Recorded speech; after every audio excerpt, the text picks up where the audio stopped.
Assalamualaikum warahmatullahi wabarakatuh. Perkenalkan, nama saya Vivin Umairo dari Prodi Kebidanan Program Sarjana Tingkat 1 Kelas B dengan NPM 2219201087 dari Stikes Mitra Husada Medan. Baiklah, di sini saya akan membuat sebuah video untuk teman-teman sekalian tentang embryogenesis. Baiklah, sebelum saya memasuki tentang video saya tentang embryogenesis, apakah teman-teman tahu apa itu embrio? Embrio itu berasal dari bahasa Yunani, yaitu ambivalve, merupakan suatu sel organisme yang hidup pada manusia pada masa di awal pertumbuhan yang tidak bisa bertahan hidup sendiri. Embryogenesis manusia itu proses kompleks yang terjadi selama 8 minggu pertama setelah pembuahan. Dalam 8 minggu ini berubah menjadi satu sel dan organisme dengan rencana tubuh multilevel.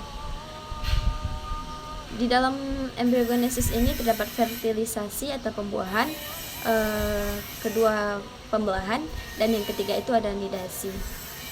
Proses-proses embryogenesis itu dari fertilisasi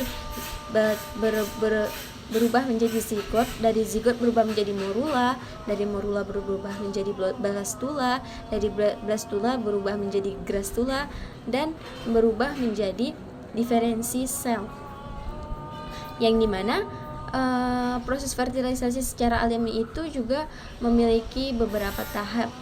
Yang pertama, penetrasian penembusan korona radias, di mana tahap pertama ini yaitu tahap pembuahan, dilanjutkan dengan penetrasi spermatozoa ke dalam korona radiatis sel telur. Selanjutnya ada penetrasi zona pellucida, di mana zona pellucida ini merupakan lapisan eksternal yang mengelilingi otot. Zona pellucida ini juga lapisan eksternal yang mengelilingi oosit, di mana menembus zona pellucida itu dibutuhkan lebih dari satu sel sperma. Meskipun demikian, satu sel sperma yang berhasil itu akan masuk ke dalam sel telur. Yang ketiga ada fungsi membran, di mana fungsi ini mencapai membran plasma oosit yang terjadi 3 proses, yaitu pembentukan kerucut pembuahan, depolarisasi instan, dan membran telur. Proses fertilisasi secara buatan itu ada proses inseminasi intrauterin, yang kedua inseminasi intracervix, dan yang ketiga intramenasi intratuba. Kalau sudah membahas tentang inseminasi intrauterin itu berkaitan dengan uterun, yang dimana dalam prosedurnya sperma laki-laki diambil dan disimpan ke dalam rahim perempuan menggunakan kateter.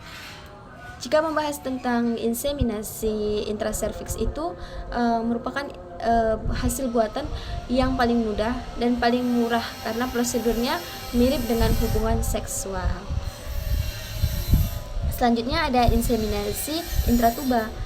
Jika membahas tentang tuba, sudah pasti berkaitan dengan tuba Fallopi, yang dimana sperma itu dimasukkan ke saluran tuba. Dalam proses ini menggunakan kateter yang dimasukkan melewati serviks dan rahim untuk menempatkan secara langsung ke saluran tuba.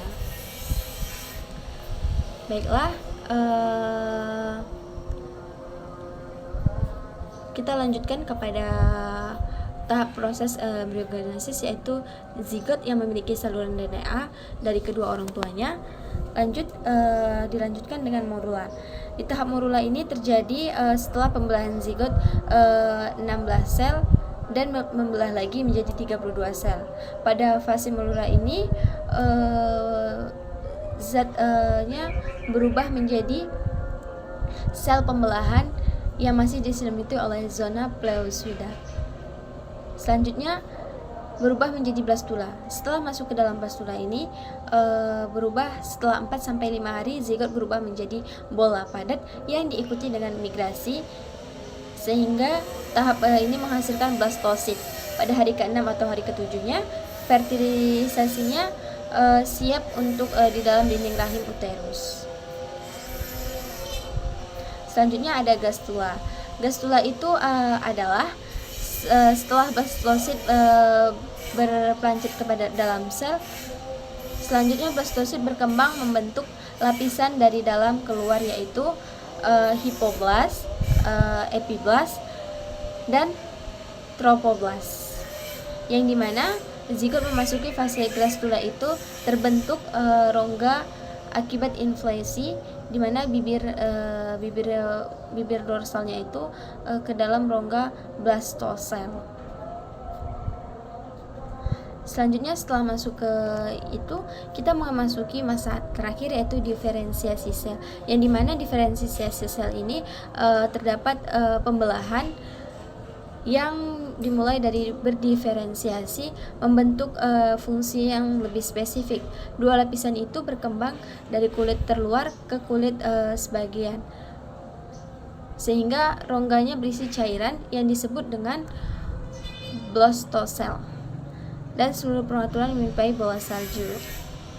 Pada tahap ini terbentuk organ-organ yang dikendalikan oleh faktor gen yang dibawa pada saat pembentukan kutub fungsionalnya.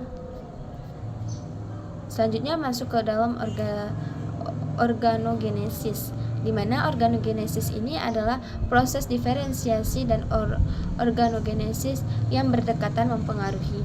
Setelah tahap embrio selesai, embrio yang disebut sebagai janin yang siap dilahirkan atau siap untuk dilakukan partus, yang kehamilan normalnya itu kurang lebih 40 minggu. Normalnya 37 minggu sampai 40 minggu. Sampai disinilah penjelasan saya tentang embriogenesis. Selamat sore.